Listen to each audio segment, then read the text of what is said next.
হ্যাঁ, প্রথম চ্যালেঞ্জটা কি আপনি ফিল করছেন? যেহেতু আপনার খুব সময় যায়, তারপরে যখন আপনাকে বা প্রায়োরিটি বেস থাকে, আপনার কাছে মনে হয় যে যেহেতু দুইটা বোর্ড মানে পাপন দেন ফারুক দুইটা গেল, আপনার কাছে প্রথম কোন চ্যালেঞ্জটা মনে হয় যে এটা ওভারকাম করতে হবে? আমি কিন্তু পজিটিভ একটা লোক এবং চ্যালেঞ্জের থেকে আমি সুযোগটা অপরচুনিটিটা বেশি দেখছি। অপরচুনিটি যেটা দেখছি সেটা হচ্ছে অফকোর্স আমাদের ন্যাশনাল টিমের পারফরমেন্স অত ভালো নেই এই মুহূর্তে, কিন্তু ভালো করার সুযোগ আছে, কেননা আমি বিশ্বাস করি যে পারফরমেন্স গ্র্যাপ সবসময় উপরে এবং ওর নামে এবং ওঠে।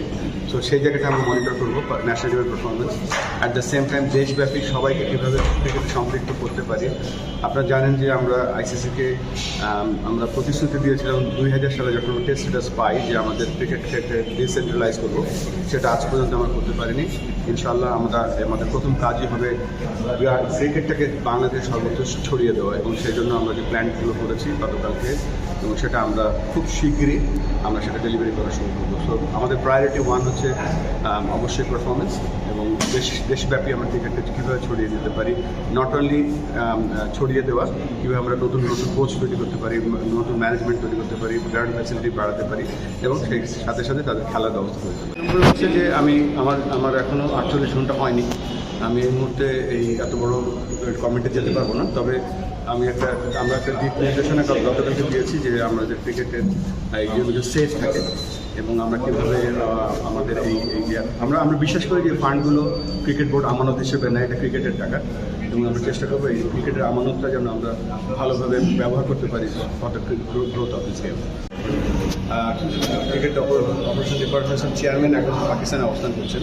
এই জন্য আরেকটা ব্যাপার হচ্ছে, যখন একটা দল খেলতে থাকে খেলার মাঝখানে আমরা তাদেরকে ডিস্টার্ব করতে চাই না, এবং এই পাকিস্তান সিরিজ আজকে শেষ হওয়ার পরে আমরা অবশ্যই তাদের সাথে বসবো, এবং বসে আমরা দেখবো যে কোন জায়গাটায় আসলে হয় কি এই পারফরমেন্সটা কিন্তু একটা কম্বিনেশন অফ মেনি থিংস।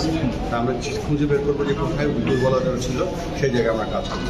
তবে এটা ঠিক যে পারফরমেন্স যেটা এখন হচ্ছে এটা আশানুরূপ না, আমাদেরকে অবশ্যই সামনের দিকে এগিয়ে যেতে হবে।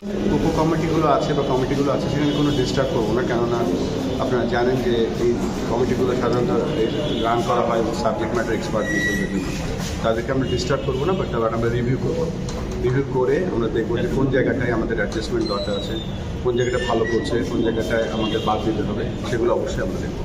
লাঞ্চের জন্য আমাদের উপদেষ্টা মহোদয় দাওয়াত দিয়েছিলেন, তা লাঞ্চ করলাম, এবং আমরা একটা চার্টার করেছি বাংলাদেশ ক্রিকেট বোর্ডে, যেটা নাকি আমরা কীভাবে আমাদের কাজগুলো সামনের দিকে এগিয়ে নিয়ে যাব, সেই কাজগুলো করতে হলে অবশ্যই আমাদের মন্ত্রণালয়ের হেল্প লাগবে। এবং আশ্চর্যজনক হলেও মন্ত্রণালয়ের যে প্ল্যানগুলো আছে এবং আমাদের যে প্ল্যানগুলো আছে সেগুলো অনেকগুলো মিলে গিয়েছে, এবং যে পরিমাণ সাপোর্ট আজকে আমাদেরকে অফার করা হয়েছে, বা যে পরিমাণ সাপোর্ট আমাদের মন্ত্রণালয় থেকে সব স্পোর্টস এবং ক্রিকেটকে করা হয়, উই আর সিম্পলি ওভারওয়েলড। আমাদের কাছে মনে হচ্ছে যে এত সাপোর্ট আমরা পাই, এই সাপোর্টগুলো আমরা কীভাবে কাজে লাগাতে পারি। আরেকটা ব্যাপার হচ্ছে যে আমরা সংক্ষিপ্তভাবে ডেসক্রাইব করেছি আমরা কী করতে চাই, এবং আমাদের উপদেষ্টা মহোদয় খুব খুশি হয়েছেন, এবং তিনি বলেছেন আমাদেরকে সাপোর্ট করতে।